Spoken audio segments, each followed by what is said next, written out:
नमस्कार, अपना प्रदेश उत्तर प्रदेश उत्तराखंड देख रहे हैं आप। मैं हूं आपके साथ पूजा मोहन पांडे। बुलेटिन की शुरुआत करते हुए सबसे पहले आपको बता दें, उत्तर प्रदेश में दंगों के आरोपियों की संपत्ति पर चल रहे बुलडोजर पर फिलहाल रोक नहीं लगेगी। सुप्रीम कोर्ट ने जमीयत उलेमाए हिंद की याचिका पर नोटिस जारी किया है। अगले हफ्ते इस पूरे मामले पर फिर से सुनवाई होगी। उत्तर प्रदेश सरकार का दावा है कि सभी अवैध निर्माणों के खिलाफ लंबे अरसे से प्रशासनिक कार्रवाई अमल में लाई जा रही थी। याचिकाकर्ता को तथ्यों की जानकारी नहीं है। सुप्रीम कोर्ट ने यूपी सरकार से जमीयत उलेमाए हिंद और अन्य की याचिकाओं पर 3 दिन के अंदर जवाब मांगा है। जवाब दाखिल करने के लिए कहा गया है, जिसमें यूपी के अधिकारियों को निर्देशित किया गया कि राज्य में संपत्तियों पर उचित प्रक्रिया का पालन किए बिना कोई कार्रवाई अमल में न लाई जाए। अब इस मामले में सुनवाई अगले हफ्ते होने वाली है।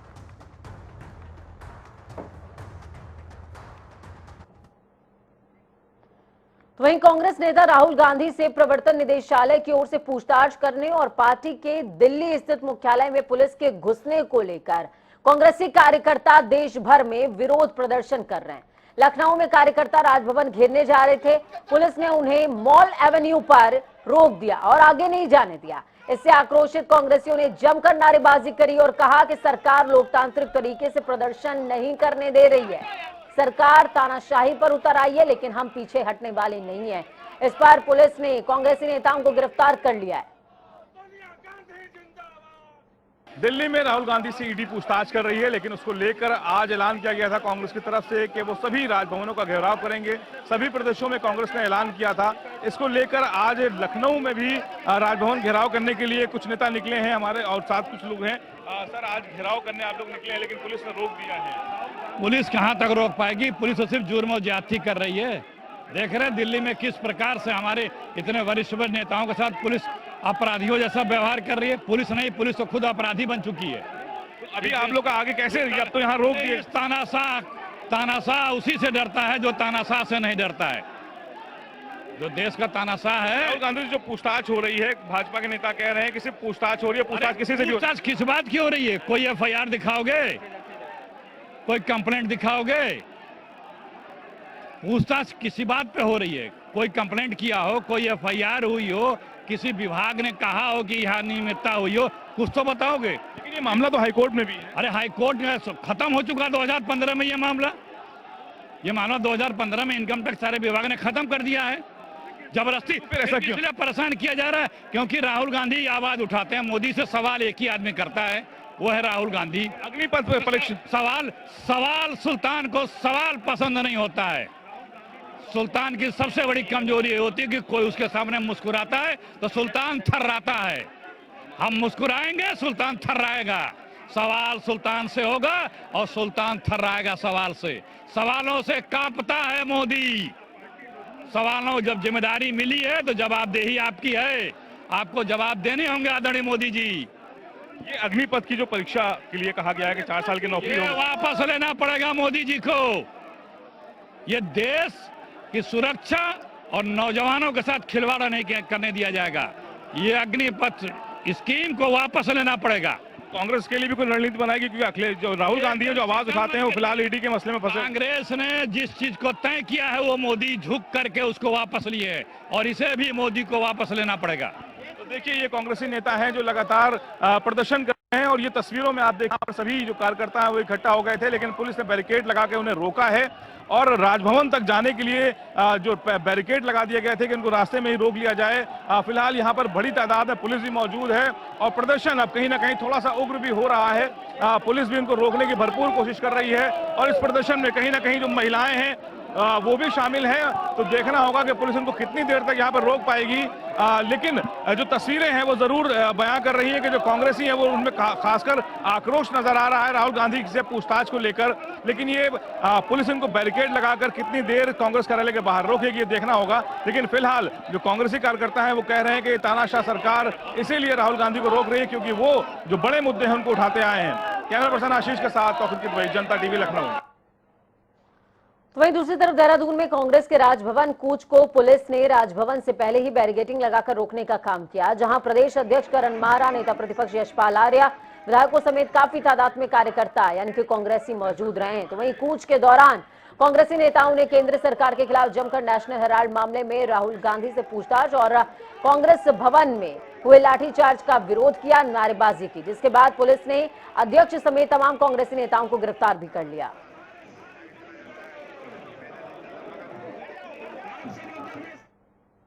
उत्तराखंड कांग्रेस का राजभवन कूच शुरू हो चुका है और जिस तरह से आप तस्वीरों में देख सकते हैं कि कांग्रेस के तमाम कार्यकर्ता, अध्यक्ष, नेता प्रतिपक्ष समेत तमाम लोग यहां पर पहुंचे हैं और करण महारा सामने है जो प्रदेश अध्यक्ष हैं उत्तराखंड कांग्रेस के।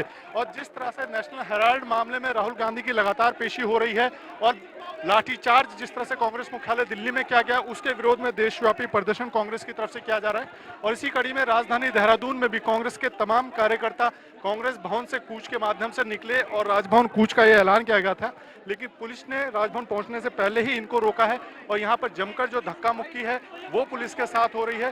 साफ समझा जा सकता है कि तमाम तरह की जो व्यवस्थाएं थी वो ध्वस्त करते हुए कांग्रेस के तमाम कार्यकर्ता राजभवन कूच करने में सफल रहे हैं और राजभवन से पहले ही उनको रोका जरूर गया है, लेकिन यहाँ पर जमकर नारेबाजी कांग्रेस की तरफ से की जा रही है। कैमरामैन रुपेश नेगी के साथ अजीत काम्बोज, जनता टीवी, देहरादून। तो वहीं ईडी ने नेशनल हेराल्ड से जुड़े मनी लॉन्ड्रिंग के मामले में कांग्रेस के पूर्व अध्यक्ष राहुल गांधी से लगातार पूछताछ शुरू की हुई है, जिसको लेकर प्रमोद तिवारी का बड़ा बयान सामने आया। प्रमोद तिवारी ने कहा कि हम जांच में पूरा सहयोग कर रहे हैं। उन्होंने कहा कि सिर्फ नेशनल हेराल्ड में ही नहीं, तमाम दूसरे मामलों में भी जांच सरकार को करनी चाहिए। मैं मानता हूं कि ये देश के इतिहास में, आजादी के इतिहास में, लोकतंत्र में सबसे कलंकित दिन था कि जिस पार्टी ने देश को आजादी दिलाई, सबसे पुरानी पार्टी इस देश की, उसके कार्यालय में घुसकर, सारे विजुअल्स देखें सबने, वहां पर मारपीट करना, हिंसा करना दुखद, दुर्भाग्यपूर्ण, निंदनीय है। मैं इसकी भरपूर निंदा करता हूं। देखिए, अगर दबाव बनाना होता तो हम जाते न्यायालय, कोर्ट जाते, वहां से इस जांच को रुकवाने की कोशिश करते। हमें तो जैसे समन मिला हम पहुंच गए, तो कहां पे जांच रुकवाने की कोशिश कर रहे हो। फिर पता 1000-2000 लोग भी नेता के साथ न चले, फिर आप कहो 3 लोग थे, फिर आप कहते कि पूरा परिवार एक गाड़ी में बैठ के चला गया और कोई कांग्रेसी खड़ा नहीं हुआ। वहीं सेना में युवाओं की 4 वर्षों के लिए संविदा पर भर्ती का जोरदार विरोध प्रदर्शन हो रहा है। राजनीतिक दलों के बाद अब बड़ी तादाद में युवाओं के साथ बेरोजगार सेना में भर्ती की अग्निपथ योजना पर बवाल कर रहे हैं।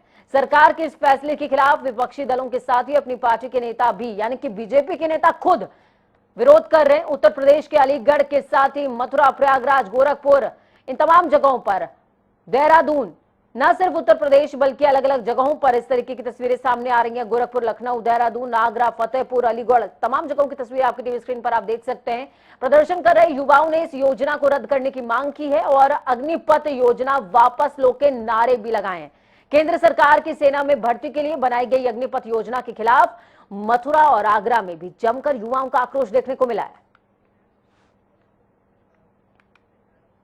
हम लगातार कह रहे हैं कि अग्निपथ योजना के विरोध में न सिर्फ युवा हैं बल्कि विपक्षी दल भी हैं और खुद कुछ पार्टी के नेता भी हैं। तो वहीं मायावती केंद्र सरकार के लंबी अवधि के बाद सेना में भर्ती प्रक्रिया शुरू करने का विरोध कर रही हैं। सेना में 4 साल की अल्पावधि वाली भर्ती अग्निवीरों को लेकर बहुजन समाज पार्टी की राष्ट्रीय अध्यक्षा, उत्तर प्रदेश के पूर्व मुख्यमंत्री मायावती ने तीखी प्रतिक्रिया व्यक्त की। ट्वीट किया, मायावती ने सरकार के इस निर्णय को युवाओं के साथ छलावा बताया। बसपा सुप्रीमो मायावती ने कहा कि सेना में काफी लंबे समय तक भर्ती लंबित रखने के बाद अब केंद्र ने सेना में 4 साल की अल्पावधि वाली अग्निवीर नई भर्ती योजना घोषित की है। उसको लुभावना और लाभकारी बताने के बावजूद देश का युवा वर्ग असंतुष्ट और आक्रोशित है। वो सेना भर्ती व्यवस्था को बदलने का खुलकर विरोध कर रहे हैं। इनका मानना है कि सेना और सरकारी नौकरी में पेंशन, लाभ, इन तमाम चीजों को खत्म करने के लिए सरकार सेना में जवानों की भर्ती की संख्या को कमी के साथ साथ मात्र 4 सालों के लिए सीमित कर रही है। यानी कि सरकार वो सुविधाएं युवाओं को देना ही नहीं चाहती, जो घोर अनुचित है और गरीबी और ग्रामीण युवाओं और उनके परिवार के भविष्य के साथ सीधा खिलवाड़ है। देश में लोग पहले ही बढ़ती महंगाई, गरीबी, बेरोजगारी और सरकार की गलत नीतियों से, अहंकारी कार्यशैली से दुखी हैं, त्रस्त हैं। ऐसे में सेना में नई भर्ती को लेकर युवा वर्ग में फैली बेचैनी अब निराशा उत्पन्न कर रही है। सरकार तुरंत अपने फैसले पर विचार करे, बीएसपी की यह मांग है। तो ना सिर्फ मायावती बल्कि अखिलेश यादव भी अब फ्रंट फुट पर आ गए हैं इन चीजों को लेकर के। उन्होंने लिखा कि देश की सुरक्षा कोई अल्पकालीन या फिर अनौपचारिक विषय नहीं है, यह अति गंभीर और दीर्घकालीन नीति की उपेक्षा है और दीर्घकालीन नीति की अपेक्षा इससे की जाती है। सैन्य भर्ती को लेकर जो खाना पूर्ति करने वाला लापरवाह रवैया अपनाया जा रहा है वो देश और देश के युवाओं के भविष्य की रक्षा के लिए घातक साबित होगा। अग्निपथ से पथ पर अग्नि ना हो। देश के भावी सैन्य बलों पर बल का दुरुपयोग करके भाजपा सरकार युवाओं का मनोबल गिरा रही है।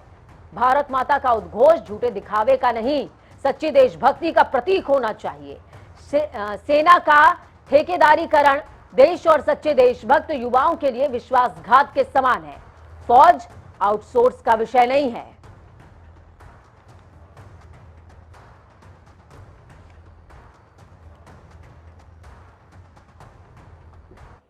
चलिए ग्राउंड जीरो का रुख करते हैं। हमारे साथ में तौकीर किदवई राजधानी लखनऊ से जुड़े हुए हैं, तो जबकि देहरादून की बात करें तो देहरादून से हमारे साथ में अजीत काम्बोज जुड़े हुए हैं।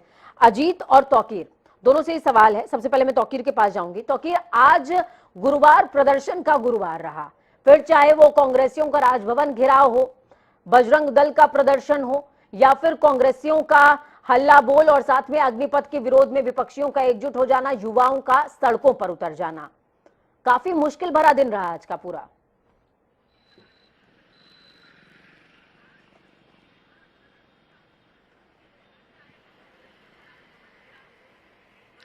देखिए, पुलिस की बात की जाए तो उस पुलिस के लिए लगातार मुश्किल भरे दिन हैं और आज जिस तरह से कांग्रेसियों ने हंगामा काटा, राजभवन घेराव की चेतावनी थी, सड़कें जाम हुई और कांग्रेसियों को रोकने के लिए पुलिस को पसीने आ गए, तो दूसरी तरफ जो छात्र थे वो भी लखनऊ विश्वविद्यालय से निकलकर राजभवन घेरने पहुंचे थे।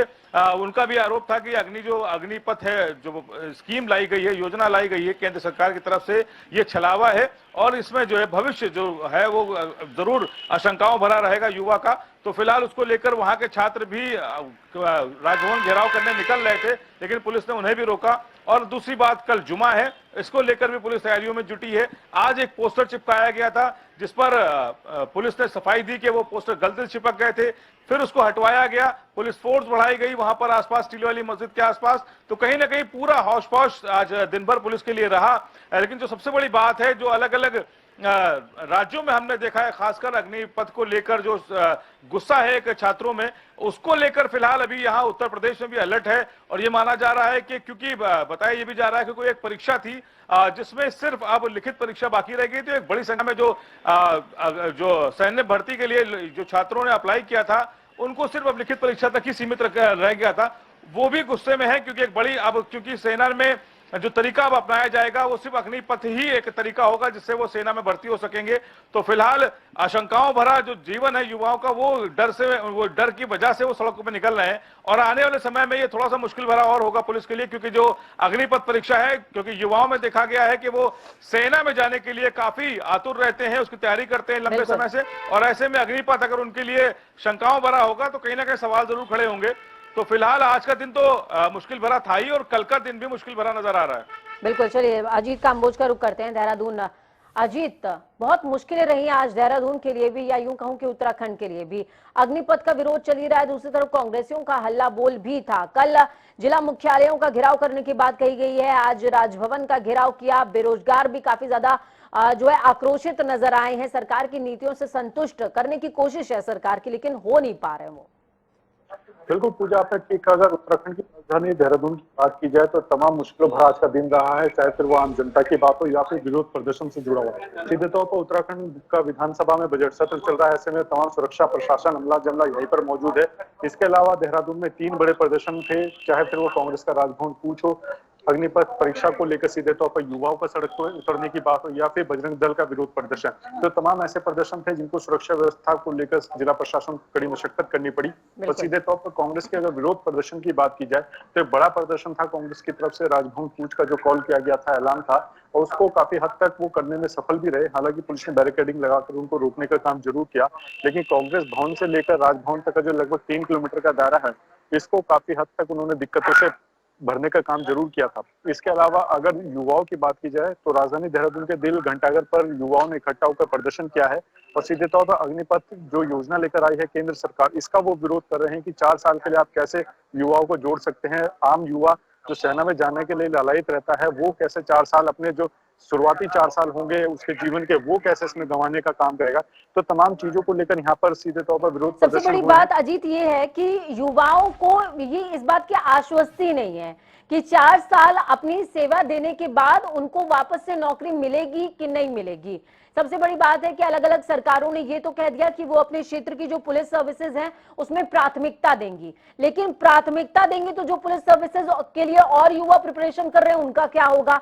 बहुत सारे ऐसे सवाल हैं जिनके जवाब देना अभी सरकार को बाकी है। बहुत शुक्रिया आप दोनों का ये हमारे साथ जुड़ने के लिए, अहम जानकारी ग्राउंड जीरो से साझा करने के लिए। तो बेहद खास आज का दिन रहा, खास भी कह सकते हैं और हलचल भरा भी कह सकते हैं। खबरों में आगे बढ़ेंगे। उत्तराखंड विधानसभा भी आज बहुत ज्यादा कह सकते हैं कि मिली जुली प्रतिक्रिया वाली नजर आई है। उत्तराखंड विधानसभा का बजट सत्र चल रहा है, लेकिन अब ये 20 जून की जगह पे 17 जून को ही खत्म हो जाएगी, यानी कि कल। सरकार ने पहले गैरसैंण की जगह पर देहरादून में बजट सत्र का आयोजन किया, उसके बाद देहरादून में भी सत्र की अवधि को घटाने का काम किया गया। विधानसभा में आयोजित कार्य मंत्रणा समिति की बैठक में सत्र की अवधि घटाने की बात सामने आने पर विपक्षी विधायकों ने विरोध प्रदर्शन किया है। उन्होंने कहा, पहले ग्रीष्मकालीन सत्र की बात आप गैरसैंण में कह रहे थे, आपने देहरादून में सत्र लगा दिया, अब आप अवधि को भी कम कर रहे हैं। वहीं विधानसभा अध्यक्ष रितु खंडूरी ने सत्र के 17 जून को समाप्त होने की पुष्टि कर दी है। रितु खंडूरी का साफ तौर पर कहना कि सत्र चलाने के लिए बिजनेस जरूरी होता है, जो कि है नहीं। कार्य मंत्रणा की बैठक जब 14 जून को हुई तो उस दिन ये आम सहमति बन गई थी कि सदन जो है 20 तारीख तक चलेगा।